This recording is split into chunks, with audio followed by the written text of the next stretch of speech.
first punch came without warning, cutting through the ordinary sounds of a cold Saturday morning in Fairmount Park. A flock of pigeons burst from the wet pavement as the teenager's fist passed inches from the elderly man's face, and somewhere beyond the bare oak trees, a Scepter bus groaned along Kelly Drive as though nothing unusual were happening. 72-year-old Arthur Hayes remained seated on the end of an old wooden bench, its dark slats swollen by the rain that had fallen before dawn, while three boys formed a tightening half-circle around him. The park smelled of damp soil, decaying leaves, river water, and burnt coffee drifting from a stainless steel food cart near the walking trail. Gray clouds pressed low over Philadelphia, flattening the morning light until every surface looked colder. The black iron fences, the slick stone paths, the empty basketball court, and the bronze plaques honoring local soldiers. Arthur wore faded jeans, polished but aging leather boots, a green military field jacket, and a Philadelphia Eagles cap pulled low over his short gray hair. The jacket had belonged to his late brother, Staff Sergeant Samuel Hayes, who had served 2 tours overseas before returning home with a damaged knee and an unshakable belief that a man's strength meant nothing unless it protected someone weaker. Arthur's broad shoulders and large, scarred hands suggested that he had once been powerful, but the slight stiffness in his left leg and the white beard covering his lined face made him appear to the teenagers like another lonely old man carrying grocery money. The tallest of them, Derek Cole, 18 years old and hungry for the approval of the phone camera pointed at him, leaned closer and smiled as if cruelty were a performance. "You deaf, old man?" he asked, tugging the collar of Arthur's jacket. "Wallet, watch, everything." Behind him, Brandon Pike laughed and kept filming, while 15-year-old Ethan Brooks stood nearest the trail, glancing toward passing joggers with panic hidden beneath the hood of an oversized gray sweatshirt. Arthur did not look at Derek first. He looked at Ethan, noticing the boy's cracked sneakers, the purple shadow beneath his right eye, and the way his fingers trembled despite being buried inside his sleeves. Then Derek slapped the small paper grocery bag from Arthur's lap. A loaf of wheat bread struck the pavement. A plastic bottle of milk rolled through a shallow puddle. Ethan instinctively stepped forward and stopped it with his shoe before it reached the gutter. That single movement told Arthur more about him than all the threats had. Derek grabbed Arthur's collar again and raised his fist. Arthur finally lifted his eyes and spoke in a low, steady voice. "Son, the next choice you make is going to follow you much longer than this video. If stories about hidden courage, second chances, and the choices that define a person matter to you, subscribe to the channel and tell us in the comments what city or state you're watching from. Now, watch carefully, because the boys surrounding Arthur Hayes had no idea they had cornered a man who had spent his entire life learning exactly what to do when there was nowhere left to run. Derek mistook Arthur's calmness for fear.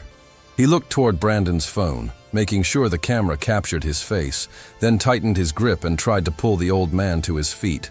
The bench creaked beneath Arthur's weight. Cold water dripped from the brim of his cap onto the worn shoulders of his jacket. A woman pushing a stroller slowed near the path, saw the confrontation, and immediately turned away, pressing her phone to her ear.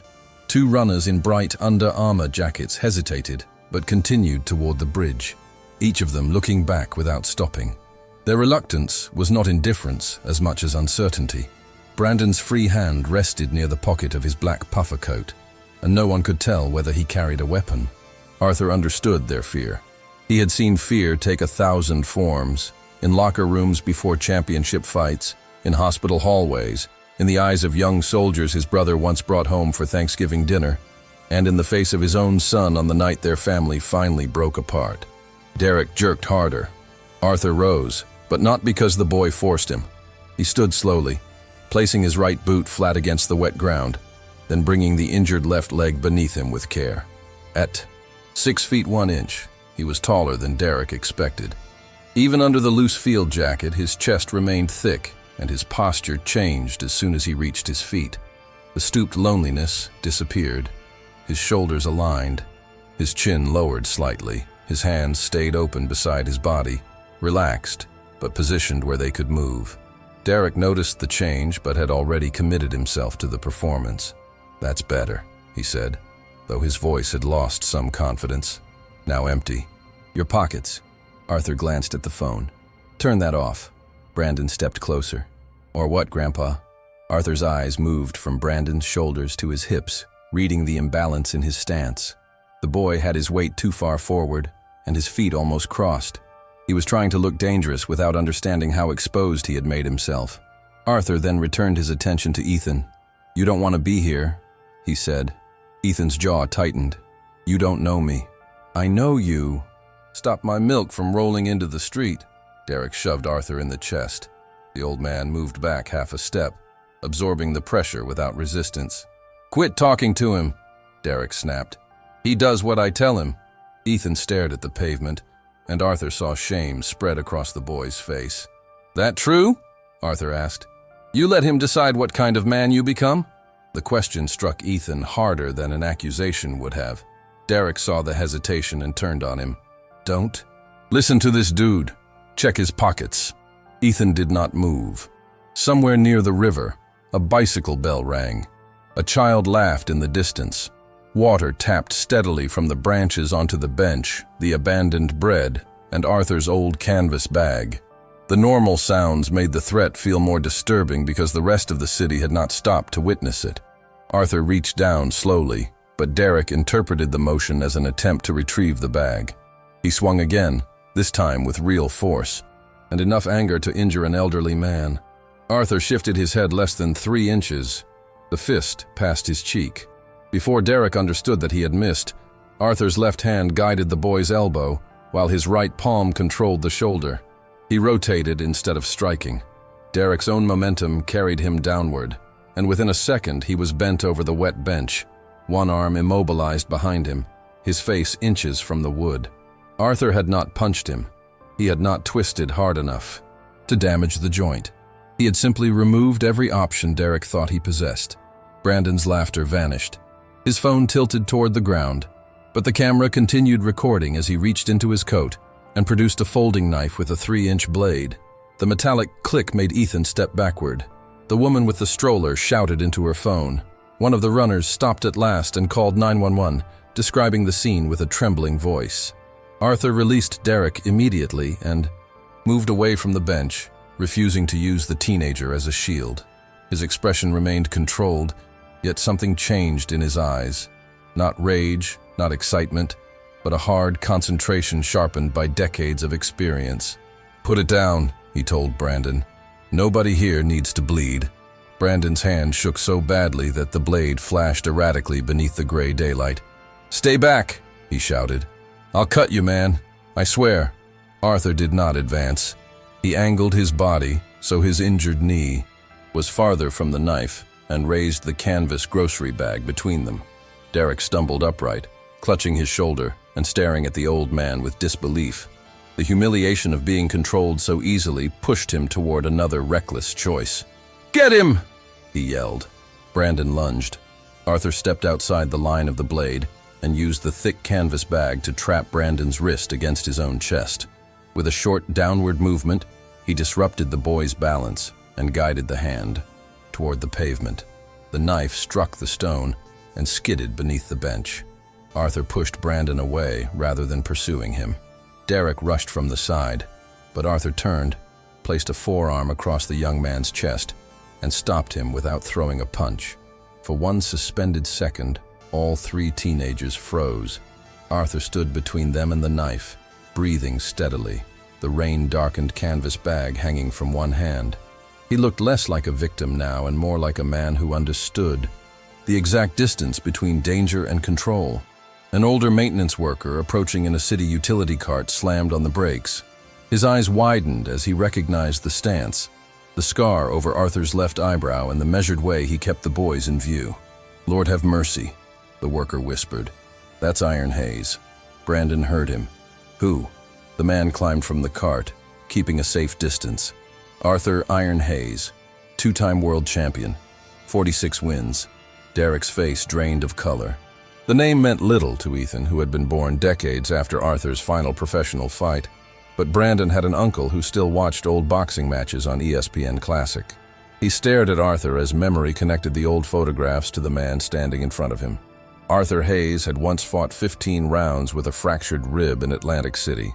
He had defended his title before 20,000 people at Madison Square Garden. Sports magazines had called him the most disciplined, defensive fighter of his generation. Yet there was no pride on Arthur's face as the recognition spread. He looked almost burdened by it. The distant sound of sirens grew louder. Derek grabbed Brandon's sleeve. "Run!" The two older boys sprinted across the wet grass, leaving the knife, the phone, and Ethan behind. Ethan tried to follow, but his damaged shoe slipped on the edge of the path. He fell hard onto one knee, tearing the fabric of his sweatpants. Arthur could have held him down. He could have shouted for strangers to block his escape. Instead, he picked up the boy's fallen hooded sweatshirt, which had caught on a low branch, and held it toward him. "You hurt?" he asked.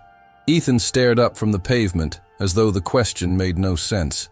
His breath came quickly, forming pale clouds in the cold air. Mud streaked one palm, and blood appeared through the torn fabric covering his knee. The sirens were close now, echoing between the trees and the stone walls near the river. Ethan looked toward the direction Derek and Brandon had fled, then toward the knife beneath the bench, the abandoned phone, and the people gathering at a cautious distance. He understood that the video would show him standing with the group. It would show his face, his silence, and the moment he had stepped toward Arthur after being ordered to search him. His mother would be called. The school would learn. The juvenile officer who had already warned him after a shoplifting incident would see this as proof that Ethan was becoming exactly what every exhausted teacher and suspicious neighbor expected him to become. His defiance collapsed. "I didn't touch you," he said. The words sounded less like a defense than a plea. Arthur kept holding out the sweatshirt. "No, you didn't." Ethan slowly took it. "They're gonna say I did." The camera recorded what happened. "You think that matters?" Ethan snapped, anger rising because fear had nowhere else to go. "People see me with them. They already know what they want to believe." Arthur studied him. The boy's clothes were cheap but clean enough to show that someone had tried. A small CVS receipt protruded from his pocket beside a folded bus transfer.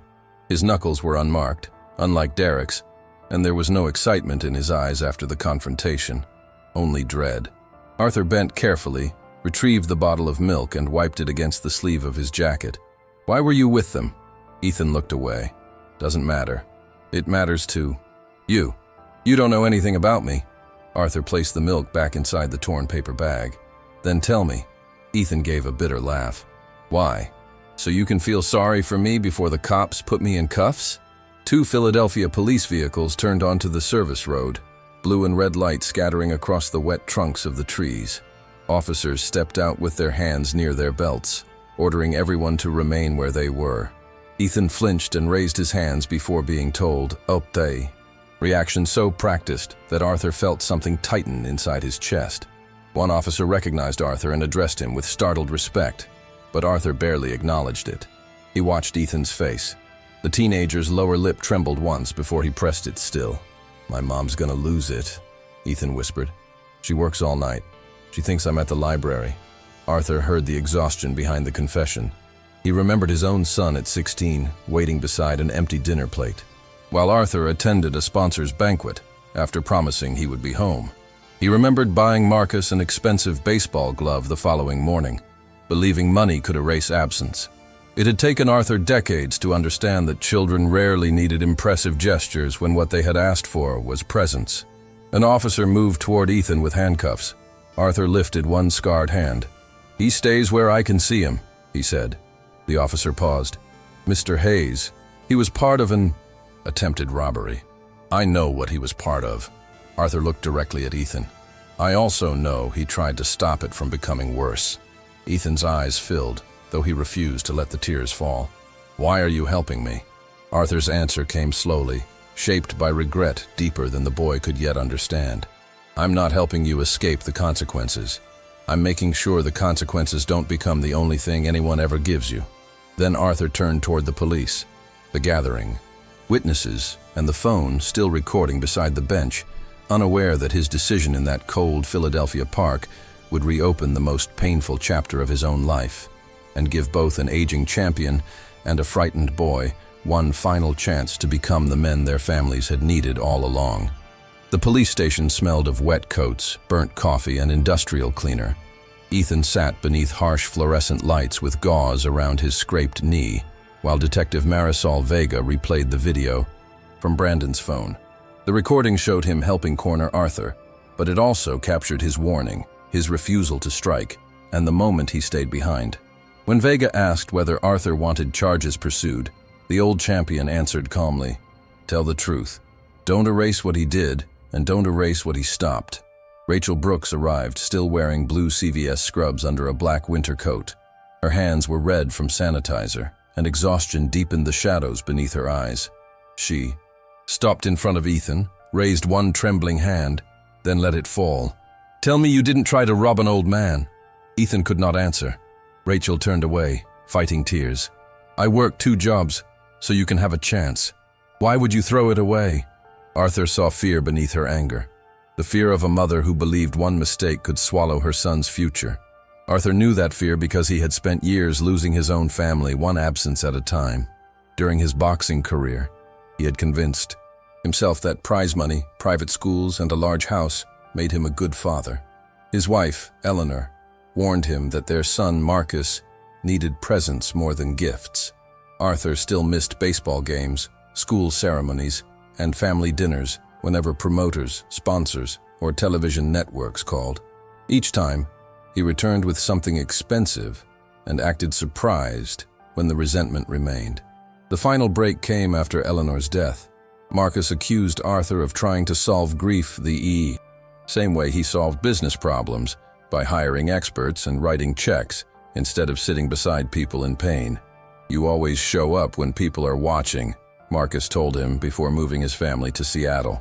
Arthur had not seen his granddaughter in 5 years. He still lived in a restored Chestnut Hill mansion filled with championship belts, polished wood, marble counters, and enough silence to make every clock sound accusing. At the station, Arthur refused to buy Ethan's way out, and agreed to support a juvenile diversion plan that required school attendance, counseling, restitution, and 200 hours of community service. Rachel accepted immediately, but Ethan stared at Arthur with suspicion. "Are you even gonna be there?" he asked. Arthur understood the real question. "Every Saturday." Ethan pressed harder. "What if you get tired of me?" Arthur paused. "Then I'll be tired at the gym at 8 o'clock. The gym was the abandoned Hayes Boxing and Youth Center in South Philadelphia, a brick building Eleanor had helped create years earlier. Its faded mural showed children holding books, gloves, and an American flag. Inside, dust-covered trophy cases, the ring ropes sagged, and old leather bags hung beneath rusted chains. The air smelled of rubber mats, mildew, lemon cleaner, and wood that had absorbed decades of sweat. Arthur had nearly sold the property for $2.8 million to a developer. Meeting Ethan made that decision feel like another form of abandonment. Ethan arrived 17 minutes late on his first Saturday. Arthur handed him a broom instead of boxing gloves. For hours, the boy scrubbed lockers, carried broken equipment, and removed old tape from benches while Arthur worked beside him despite the stiffness in his left knee. When Ethan demanded to train, Arthur placed an algebra workbook on the reception desk. 1 hour. Ethan protested that he had come to box. Arthur replied, "A strong right hand won't save a weak future." Their relationship grew through resistance rather than easy affection.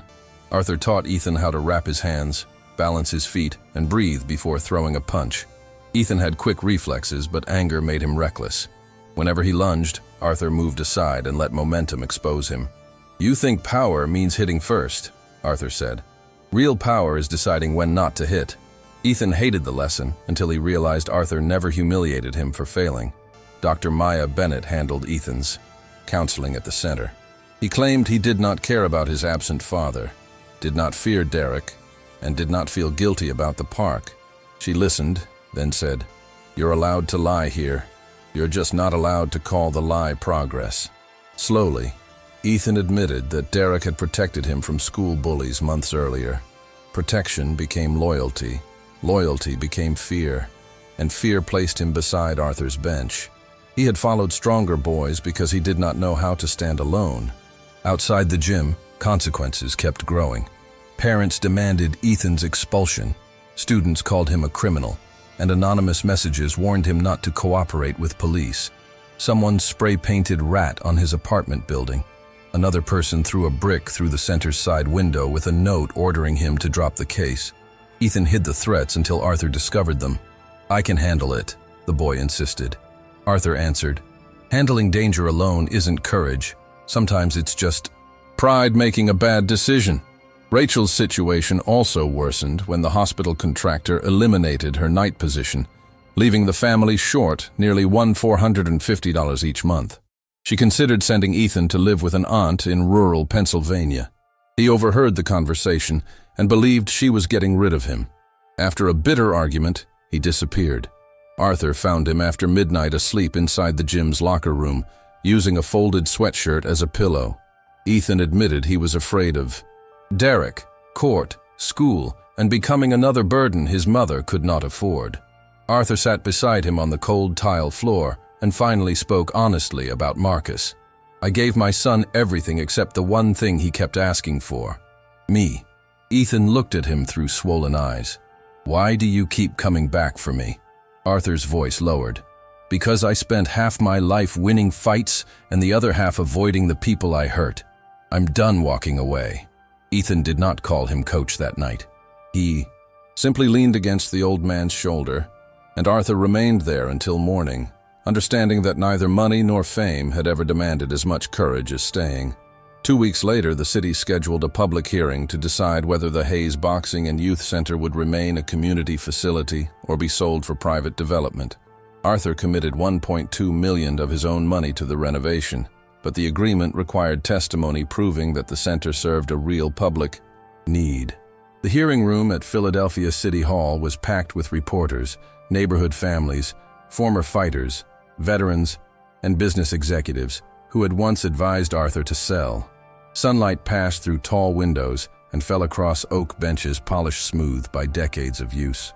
Arthur wore a dark navy suit, but his expression remained tense as he repeatedly checked the empty chair beside Rachel. Ethan was supposed to speak about the diversion program. He had left school on time, yet he had not arrived, and his phone went directly to voicemail. Detective Vega entered through a side door and quietly showed Arthur a message sent from Ethan's number. It contained an address near abandoned railroad warehouses in North Philadelphia, and 6 words, "Come alone or he gets hurt." Derek had been released to electronic monitoring while awaiting trial and had removed the device that morning. Arthur did not attempt to play the hero. He handed the message to Vega, contacted Rachel, and followed police instructions as officers surrounded the area. When they reached the warehouse district, cold wind pushed trash through the cracked asphalt, and rusted metal doors groaned against their chains. Inside one building, Derek and Brandon stood beneath a broken skylight with Ethan between them. Brandon filmed with a phone while Derek demanded that Ethan say Arthur had attacked them in the park. Ethan's lip was split, but he remained standing. "Say it," Derek ordered. "Then maybe we let you go." Arthur stepped into view only after Vega confirmed officers were positioned nearby. Derek dragged Ethan forward and placed a metal pipe against his shoulder. "Tell them the old man's a fraud," he shouted. Arthur stopped several yards away, hands visible. Ethan looked at him with terror and shame. Derek ordered the boy to punch Arthur on camera as proof that he was still loyal. Ethan slowly raised his fists, trembling so badly that he could barely hold his stance. Arthur did not defend himself. "Look at me, son," he said. Ethan's eyes met his. "A man isn't defined by the people he's afraid to lose. He's defined by the choice he makes when fear is the only voice left in the room." Tears filled Ethan's eyes. He lowered his hands and stepped beside Arthur. "I'm done being scared of you," he told Derek. "And I'm done hurting people so you'll let me belong." Derek swung the pipe, but Ethan pulled Arthur back as officers rushed from both entrances. Vega tackled Derek before he could. "Strike again," while another officer disarmed Brandon and secured the phone containing the entire confession. The danger ended in seconds, but Ethan remained frozen until Arthur placed both hands on his shoulders. "You came back," Ethan whispered. Arthur's composure finally broke. "I told you I would." Ethan shook his head, crying openly now. "Everybody says that. Arthur pulled him into a firm embrace. "Then let me be the first man who proves it." Rachel reached them moments later and wrapped her arms around both of them. Arthur understood that this was the fight he had avoided throughout his life. Not defeating an enemy, but remaining present when love required fear, patience, and responsibility instead of applause. If this story of a humble single dad proving everyone wrong has you watching until the end, hit that like button and subscribe to the channel. Your support helps us bring you more emotional stories of sacrifice, hidden strength, and unforgettable twists. Now let's get back to the video. Later that afternoon, Ethan entered the hearing room with a bandage across his lip, and Rachel holding his hand. The crowd fell silent as he approached the microphone. He admitted what he had done in the park, described the threats, and explained how Arthur had given him consequences without treating him as disposable. Then he turned toward the former champion. "People call him a legend because of who he beat," Ethan said. "I think he's a legend because he had every reason to give up on me, and he didn't." Arthur lowered his head, overwhelmed. For the first time in decades, applause meant nothing compared with the sight of a frightened boy standing straight and telling the truth. The city council approved Arthur's proposal by a unanimous vote, preserving the building as a community center for at least 20 years. Arthur invested $1.2 million in a new roof, electrical system, accessible bathrooms, classrooms, counseling offices, and a restored boxing ring. Local unions donated labor, veterans helped repair the faded mural, and American flags once again hung beside photographs of scholarship students and neighborhood families. The reopened building was named the Eleanor Hayes Center for Youth and Families. Rachel accepted a full-time position as its administrative coordinator, earning enough to leave the pharmacy and spend her evenings at home. Ethan completed every hour of community service, raised his algebra grade from a D to a B, and began helping younger children with their homework before training. Arthur made one rule clear: boxing would never come before school, family, or good conduct. "A championship can decorate a wall," he told Ethan, "but character is what you carry home." Arthur also made the journey he had postponed for years. He flew to Seattle without reporters, gifts, or a business proposal, and stood outside Marcus's modest suburban home, holding only the worn note his son had written as a teenager. Marcus opened the door, but did not invite him inside. Arthur did not defend the missed games, the broken promises, or the years of silence. "I kept thinking providing for you was the same as being there," he said. "It wasn't. I failed you, and I'm sorry." Marcus remained guarded, yet his anger weakened when Arthur admitted that forgiveness was not something he could demand. Their reconciliation began slowly, with a cup of coffee on the porch, several difficult telephone calls, and Marcus's eventual visit to Philadelphia with his wife and 9-year-old daughter.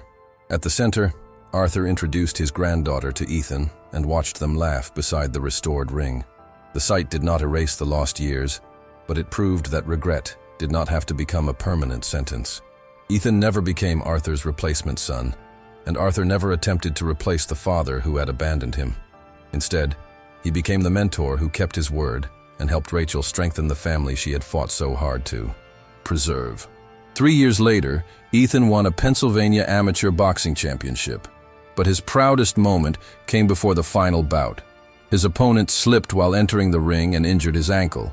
While others shouted for Ethan to claim the victory, he helped the young man stand and asked officials to postpone the match. Arthur watched from the corner with tears in his eyes.